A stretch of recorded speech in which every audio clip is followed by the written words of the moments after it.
देवगिरी बंगल्यावर माणिकराव कोकाटे आणि अजित पवार यांच्या भेटीला ते पोहोचलेले आहेत। धनंजय मुंडे यांच्यानंतर आता माणिकराव कोकाटे यांच्याकडे सर्वांचं लक्ष आहे।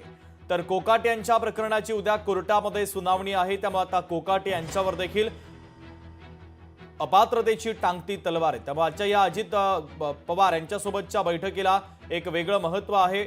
अजित पवार आणि कोकाटे यांच्यामध्ये आता महत्त्वाची चर्चा देखील सुरू आहे।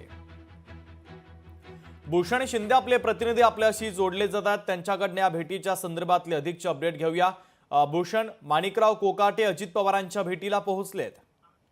नक्की शुभम, एकंदर धनंजय मुंडे हे मंत्रिपदावरून पायउतार झाल्यानंतर, त्यांचा राजीनामा झाल्यानंतर आता लक्ष लागलं आहे ते मंत्री माणिकराव कोकाटे यांचं। कारण म्हणजे मंत्री माणिकराव कोकाटे हे एका प्रकरणामध्ये त्यांना न्यायालयाने शिक्षा सुनावलेली आहे। त्यानुसार त्यांची अपात्रता ही जी आहे ती त्याची टांगती तलवार त्यांच्या डोक्यावरती आहे। त्यामुळे उद्या त्या संपूर्ण प्रकरणाची पुन्हा एकदा सुनावणी होणार आहे। त्यामुळे त्या उद्याच्या सुनावणीत नेमकं आता काय होतं हे पाहणं अत्यंत महत्त्वाचं असणार आहे।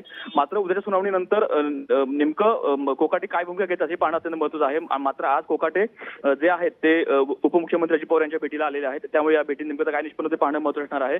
मात्र उद्याची सुनावणी आणि त्यानंतर कोकाटेची भूमिका ह्या संपूर्ण गोष्टी अत्यंत महत्त्वाच्या आहेत। त्या गोष्टीला अनुसरून ही आजची भेट होत असल्याचं कळत आहे।